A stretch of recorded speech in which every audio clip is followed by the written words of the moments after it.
At sa wakas, ako ay MG na. Sa wakas nakahabol pa ako, no? Eto nga, papakita ko sa inyo yung unang huling laro namin sa MG ng aking mga tropa pips. Ayan, so nag-alpha na ako kasi wala naban yung Julian eh. Tapos hindi naman ganun kalaki yung yung hero picking ko sa core. So yan, nag-alpha na tayo. So, dito sa na to talagang sobrang smooth pa, wala ka pang masasabi. Mabuti, hindi mga nag-i-invade yung mga kalaban, relax lang yung mga kalaban, chill lang. Pero napakaganda nung hero composition ng kalaban. So makikita nyo sa minimap, 'di ba? Meron silang assassin, yung core nila. Tapos meron din silang Luyi, which is sobrang asar na asar ako sa Luyi talaga. Alam niyo yan, guys, sa mga nakakalaro ko diyan. Tapos hindi rin biro yung nila, yung explainer nila, 'di ba? Ang lupit din. Ito, inikutan ko na muna yung taas. Tinignan ko kung mapipick up sana namin yung MM, kaya lang magaling yung map awareness ng MM. So hindi namin na pick up. Actually wala kami na pick up dito. Kinuha ko na lang yung crab. Pero kinuha pala ni Granger. Pero ayos lang kasi sa crab naman, kahit naman MM, either MM or core naman ang kumukuha talaga niyan sa early game. So doon, hindi ko na naipakita pero mukhang nabigyan yata sila doon sa taas. Pero hindi, nabuhay pa yung Granger namin, no? Buhay pa yung Granger namin. Shoutout kay Adrian. Napakalupit mag-Granger. Dito akala ko mapipick up ko yun. Hindi ko naman siya nabigyan ko siya pero hindi ko siya nakuha. Akala ko makukuha ko talaga. Kasi konting-konti na lang eh. Pero syempre, Yuzong yan eh. Napakatigas din yan kasi ang lakas ng lifesteal ni Yuzong. Tapos, making sure na gusto ko makuha lahat ng objective dito. Kasi nga, isang star na lang. MG na ako. Mythical Glory na ako. Tapos ito, nabigyan ko si Tigreal dito. Buti na lang nag-inasim. Nakuha namin. Tapos balik lang uli sa farm. Check lang uli sa mga minions. Tapos farm lang ng farm. Kasi nga, early pa to eh. 2 minutes pa lang. So, ang kagandahan lang talaga din sa kalaban, hindi sila masyadong aggressive. Kasi kayang-kaya nilang maging aggressive dyan dahil may Luyi yan, guys. Tapos, nakita nyo naman yung corner, napakalakot din yan. Sobrang likot din yan. Hindi basta-basta mahuhuli yan. Lancelot yan eh. So dito nakukuha ko lahat ng mga objective, nakukuha ko yung lahat ng buff. Tapos sinubukan ulit namin bigyan yung nasa taas, umakyat ulit ako. Sinubukan ko ulit bigyan at ayun, nabigyan na nga namin yan. Nakakuha pa nga nung tank, no? Pero okay lang, at least nabigyan namin. Ang galing nung pagpasok nung Lancelot dito at saka nung Luyi, kitang-kita mo, pumasok sila agad. So nandun lahat sa kabila, nandun agad sila sa kabila. So, kung hindi ganun yung kalaban, kung walang map awareness yun, wala na yun eh, di ba? Possible na mapush namin or at least makalahati namin yung gold nun Torre. Pero yun nga, nakapasok sila agad. Kaya lang, nag-iinasim kasi din yung kalaban, nag-i-stay din sila doon. Kaya ayun, napipick din sila nung MM namin. Tapos balik lang tayo sa farming. Check out lang ng farming. Ang haba nitong laro na to, sobrang haba. As in, ewan ko, parang more than 20 minutes yata kung di ako nagkakamali eh. Pero yan na nga, pinipilit namin yan na makuha lahat, no? Na hindi rin nag-play safe din yung mga kalaban dito. Hindi rin sila nag-asim pagdating sa invade. Hindi rin sila nag-invade sa amin. So okay yung ginawa din ng kalaban. Masaya na, turtle fight na. Inaantay lang namin mabuo yung team namin sa gitna. Kasi mahirap magsimula dyan sa turtle fight. So dance lang kami. Sayawan lang muna kami dito. Inaantay namin kung sino yung mauuna. Tapos syempre hinahanap ko yung core. Gusto ko mabigyan muna kasi yung core. So far naman itong medyo sanay na kami. Ayun, hindi tumama ang pusang gala mo. Pagtalon, nakala ko sumapul. Hindi naman pala. Dahil nga hanabi yung kalaban, ang hirap kasi tumatalbog yung yung slow niya. So nai-slow talaga ako. Pero hindi, alam ko nakuha namin yung turtle dito. Ayan So si Terisla pa nga yung nakakuha. Kaya lang mabibigyan ako dito ng Yuzong. Diyan sa part na yan kasi nag-inasim ako eh. Akala ko kaya ko siya eh, nag triple kill pa nga Lakas, grabe. Tapos eto na, yan na, ini-invade na nila kami. 5 minutes nang i-invade, sinusubukan i-invade kasi nga patay nga ako. So wala kang kukuha nung blue namin. Siguro sinubukan nilang kunin, which is okay naman yun, tama naman yun. Pero yun nga, maayos din yung mga kakampi ko din talaga dito kaya hindi rin sila masyadong nadalian sa pag-invade. Ang problema lang, pinilit kasi nila yung invasion. Ayan, nabigyan din sila.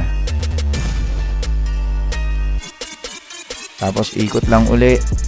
Talagang nagpapalevel ako dito. Dito 2-1 pa lang yung score ko, 2-1-2 pa lang yung score ko.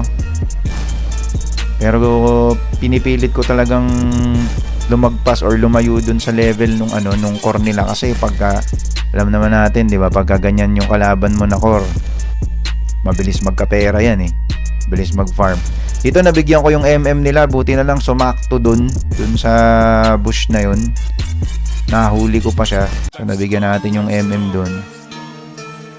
Tapos bibigyan ko din sana dito yung Lancelot, kaya lang sobrang bilis Ayun nakapagdas na siya sa kabila. Ulti na siya sa kabila. Tapos yun, napick niya nga yung Granger ko. Hindi ko na nga naabutan. Pero nahuli ko ulit siya doon bago siya makapasok ng tore. Ayan, dito sa area na to, muntik ko ng talunan sana. Kaya lang nakita ko nga na na SS-an siya nung Tigreal. So wala na, matras na talaga ako dun kasi baka mamaya mapatay pa ako, may turtle. So yun, iniwan ko na, na-sacrifice na tuloy yung tank ko dun. Dito focus lang ako sa turtle dito kasi sa part na yan hindi ko pa nakikita si Lancelot dyan kasi recording to Pero dun sa game talaga hindi mo siya makikita. So mabuti na lang late na siya nakapasok, tapos na-poke siya nung mage ko. So yun, naka-atras siya ng konti. Dito sinubukan na naman namin bigyan yung Yuzong. Laging ang malas ko dito sa pagbigay ng Yuzong, hindi ko nakukuha Pero okay lang, nakuha naman ng kakampi. Tapos balik lang tayo ulit sa farm. Importante ang farm sa core. And farm lang ako habang sila ginagawa din nila yung part nila, nasa sides, parehong nasa sides, walang gumigit na. Tapos nag-decide na ako na ito na muna yung tulungan ko yung nasa baba kasi ito yung malapit. So yan, nabigyan ko yung Luyi nila dito alam ko yan, nabigyan ko yung Luyi. So muntik na rin yung Lancelot nila, kaya lang malikot nga yung Lance Ang hirap nga talagang kuhain yan. Pag wala akong SS, hindi ko talaga ma-pick up yan kasi napakalikot niya talaga. Pero dito nabigyan naman namin siya. Kaya lang nakatakas. Nakatakas. Ayun, ako pa nga nabigyan bandang uli. Patay, ang gwapo. Medyo malakas na yung Granger ko dito. Shoutout kay Colossus Malakas na yung Granger ko dito, guys. Masakit na siya dito. Ang bilis niya sumakit. Kasi inalagaan din talaga siya nung tank namin, si Sab. Shoutout kay Shab. Inalagaan din talaga siya dun sa top. Kaya yun, medyo sumakit-sakit siya dyan sa part na yan. Silio namin may damage na rin kahit paano kasi level 10 na rin to. 9 minutes na rin to, level 10 na. Ang ganda ng pinapakita ni Sab dito, Shoutout pala kay Sab. Ang lupit niya ditong mag-halos. Lahat ng mga SS niya pasok talaga. Kung hindi namin panakas, panghabol talaga namin. Shoot na shoot talaga. Syempre, First Lord, gustong gusto ko tong ano tawag dito? Gustong gusto ko tong i-secure itong Lord namin na to kasi nga isang star na lang MG na ako tapos magre-reset na. Kinabukasan magre-reset na. Ayun, nabigyan pa nga ako sa gitna. Pero nakuha namin yung Lord dyan. Hindi nga lang ako yung nakakuha. Pagkakalam ko hindi ako nakakuha dyan. Yan kung kita nyo, pre-hit lagi yung Hanabi. Kaya ang ginagawa ko dyan, iniikutan ko na siya. Mamaya makikita nyo, iniikutan ko na siya sa mga last game. Kasi ang galing pong pre-hit nung Hanabi. Every time na may clash, lagi siyang nasa backlane. Talagang position siya. Nahihirapan kaming abutin siya. So ang ginagawa ko, iniikutan ko na. Mamaya makikita nyo. Ako na talaga yung umiikot sa kanya. Kasi mamamatay kami, mauubos kami sa clash diba yung Hanabi. Ano yan tawag dito yung nagbabounce kasi yung niyan tira. Dito naman okay na. Ayun na, malinis na yung lane. Both lanes malinis na May flow na sa gitna, may flow na rin dito sa baba. Kaso yung sa taas, medyo nalilinis nga nung Yuzong. Pero yan talaga maganda yung yung flow management, yan oh. Okay na yung flow ng mga clips namin, kaso talagang hinarang kami dito. Buti na lang din nabigyan, no? Nabigyan din yung kalaban dun. Patay na ako diyan. Pero naitulak naman nila kahit paano kasi makunat nga, ang laking factor ng may mga makukunat. Yun nga lang, natira yung mage namin dito, naubos kami. Dito sa part na to, kinakabahan na ako kasi baka mamaya niyan mabaliktad pa yung laro kasi nga magaling din yung kalaban, commended sa kalaban, mahusay din, nahihirapan din talaga kami dito. Kaya nga nag-decide akong i-share to kasi ang ganda nitong laban na to, guys. Ganda nitong laban na to. Kumbaga bigayan talaga yung laban niya. Tapos dito, ayan. So kung makikita mo, nabigyan ko yung nila, yung Luigi kasi nag-asim dun sa ilalim, nagtipi siya dun sa ilalim, nag-teleport siya sa ilalim dun namin. Ang lalim nun, bigyan namin siya -1 agad dun sa part na yun. Dito magkaka-lord na. So medyo relax na lang kami dyan, hindi na kami umaakyat kasi nga magkaka-lord na eh. Yun naman, commended naman sa mga kasama ko, medyo nag-i-improve naman kami doon. Di naman kami ganun kagaling, guys, pero unti-unti kaming nagiging gel sa team, kakalaro ng kakalaro. So dito medyo may isang isip na kami.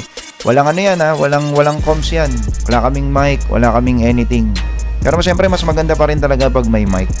Maganda pa rin talaga pag may comms kayo. Ayun oh. Sakto talaga eh oh. Ayun na, inaabangan ko kasi yung Hanabi dyan kasi kailangan ko siyang ma-pick up. Pinabayaan ko na yung Lord sa mga kasama ko kasi kung hindi ko ang sarap! Pick up to, mamamatay kaming lahat, mauubos kami. Yung Lord kaya naman naming i-defend pa kasi lamang kami ng Torre sa kanila. So yun, nakuha naman nila kasi nga may damage na yung MM namin at saka yung mage namin dyan. Importante sa akin, pinick up ko talaga yung Hanabi kasi kung hindi ko i-pick up yun, may chance na maubos kami dun eh. Eto na guys, so sabi ko panalo na to, eto na oh. Nabasag na nila yung gitna. Bit-bit ko pa yung Lord dun sa mapa. Kung makikita nyo sa mapa, bit-bit ko yung Lord. Tapos may mga minions pa yun. Dito nabigyan na yung tank namin. Sabi ko okay lang, meron naman Lord ako, may bit-bit naman akong Lord. Ayan na, pumasok na rin ako sa clash. Walang tinamaan ng hayop. Nakakuha pa nga ng Tigreal, tas tinulak pa kaming tatlo. Ang galing nung Tiglir dito. Ang galing. Ang galing nung Tiglir. Commended sa Tigreal. Pero ang galing ng Tigreal dito, nakuha pa kami. Akala ko panalan. Tinan mo yung buhay ng Torre, oh. Oh? What? Halos wala nang buhay yung Torre. Isang hampas na lang nung Lord, tapos na sana yan. 14 minutes.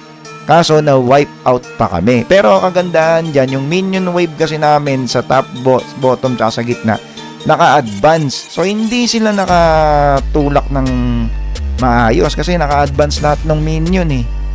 Kaya nga lang may Luigi, ang bilis na nakapunta sa gitna. Yun. Buti na lang buhay na yung dalawang makunat namin, si Gerald at saka si Sab. Yan. So, Gerald, commended din kay paring Gerald. Malupit din talaga tong Terisla. Talaga napakunat niya yung Terisla niya sa part na yan. Dito binigay ko na yung red ko sa MM ko. Kasi alam ko kailangan niya ng extra damage. So binigay ko na sa kanya yon. Tapos pumwesto na kami dito. Tamang pesto-pesto lang. Ayan na. Pagbagsak, pasukan na lahat. Pumasok na yung Terisla namin at saka yung naka-pick up tayo ng isa. Makukuha ko pa tong Luigi, alam ko eh. Madadali ko pa tong Luigi. Ayan na, nakuha pala nung Granger ko yung Luigi. So yun. Tapos, ang akala ko dito, yung Lance, dun sa mapa, akala ko, ayan, sinusubukan niya kasing ikat yung namin, yung minions namin, para wala kaming minions panugod. Kasi Luigi na lang natitira dyan. Akala ko panalo na. Ayan, nag-sticker na nga ako eh, diba? Akala ko panalo na talaga. Eto na. MG na ako. Yan, nakuha ko pa yung Luigi. Ayan na. Wala nang kalaban, wipe out. Sabi ko, walang ya. Bakit hindi nababawasan yung Torre? Yung pala, wala na kaming minion, guys. Wala na kaming minions. Ayun, nagsi-respawn na yung kalaban. Nagsibali ka na, pinagpapapatay na kami. Siyempre, pinilit na namin. Ang lupit namin dyan. Ayun, ubos ang mga pogi. Sinubukan naman namin mag-back. Kaya lang, yun nga eh. Sabi ko, tinan yung Hanabi oh. Diba? Grabe rin pumrihit talaga yung Hanabi. Talagang malupit din pumrihit yung Hanabi. Ang lupit ng lance dito. Tinan mo, ang natira na lang yung dalawang makunat namin. Problema lang, makunat sila. Kaya lang, syempre, alam naman natin, mahina yung damage ng dalawang yan, di ba? At ang problema nun, mabubuhay na rin yung mga kalaban. Ayan na nga, nagkaroon na nga ng Luyi. Ayan na. So, pinick up na silang dalawa dyan. Nakakuha na si Gerald. Then, eventually, nakakuha na rin yung tank namin dyan. Ayan, makakuha doon yung tank eh. Ayan, nakuha na, patay na yung tank. Pero nakabuhay naman na kami dito, so hindi kami nagmaasim. Akala ko matatalo pa kami dito. Sabi ko mukhang tatagilid pa yata kasi halos sumahabol na sila ng pera. Yung kills dyan, tsaka yung deaths dyan, ano lang yan, numbers lang yan. Pero yung pera hindi masyadong nagkakalayo. Parang 2,000, 3,000 lang yung layo ng pera namin. Hindi masyadong malayo. Tapos sila 5 na sila dyan Buti na lang. Ayan, eto, nag-asim na naman yung Luyi. Doon na naman, sa area na yun. So yun, nakita ko siya doon. Buti na pick ko na naman siya. -1 na sila ulit. So inaabangan lang namin yung si Gerald dyan, yung Terisla namin, para kahit paano may sustain. Hindi namin masyadong pinapasok. Ito yung sinasabi ko. Pinick up ko na dito yung Hanabi. So, hinahanap ko na talaga siya dyan. Kasi, pag itong Hanabi na to sumali sa clash, matatalo kami. Nakuha ko naman siya, guys. Ang problema, may mga tropa siya. Yun, na-pick down ako. Ay, tanga mo! Patay din ako doon. Patay ang pogi. Tapos si Gerald, pinilit niya na pigilan yung Lord. Which is okay naman. Tama naman yun. So, napigilan niya yung Lord doon kahit paano, na-buy time niya yung Lord doon sa part na yun. Tumagal-tagal ng konti hanggang sa mabuhay yung mga kampi namin. Kasi pag bumaba yan, walang kami ng tore. So, buy time lang yan para mabuhay yung mga kasama namin. Tingnan mo, sinetan kami ng Tigreal. Ang galing. 'Di ba? Ang usay nga din ng kalaban. Palo din yung kalaban, guys. Palo din talaga. Di mo rin masasabi na basta-basta. Tapos as much as possible, pinipigilan na nga yung Lord na makarating sa tore kasi nga last tower na namin yan. So yun, buti naman at maganda na yung damage ng Granger namin. Napipick off din agad. Dito kaya nag-SS yung tank namin kasi hindi namin nakikita yung kumbaga replay na lang kasi to kaya ganun So dito tamang relax lang. Hindi namin alam na nasa kabila sila. Wala kami nakikitang kalaban yan during those time. Tapos buti nag-asim na naman yung Hanabi dito. Ayun. Lagi kami dun nakakapik sa red namin na yon. Lagi kami nakakapik. Tapos nag-iisa lang palagi siya. Pero kung may kasama yon, may chance na mamatay kami dun May chance na maubos kami dun. Kasi nga nakaluyi sila Kung nag-TP sila dun ng 5 sila, may chance na maubos kami kasi kami yung mabibigla. Kumbaga, unaware kami na bigla silang nandun. Dito, nabigyan na dito si Gerald kasi nakita niya na nagpo-push dun sa top. Pero ang kagandahan ng nangyari dito, guys, naubos yung skill nila ngayon kasi nilagay nila lahat kay Gerald Pagpasok namin, wala na silang skill. Ubos na. Binigyan na namin yung tank dito kasi ang lapit na nakuha ko rin yung isa pa, di ba? So, ilan na lang sila ngayon? 2 na lang sila. Eto na, hinarang na ni Granger yung mga minions na bababa para hindi na mabawasan yung minions na bit-bit namin. So, ito na, basag na dito. SS na ngayon, si tank. Sinubukan ko pa rin talagang i-pick siya niyan. Pinilit ko pa rin siyang i-pick pero tinira ko na yung tore. At yun, victory na, guys. So, MG na tayo, guys. Uy, sana all!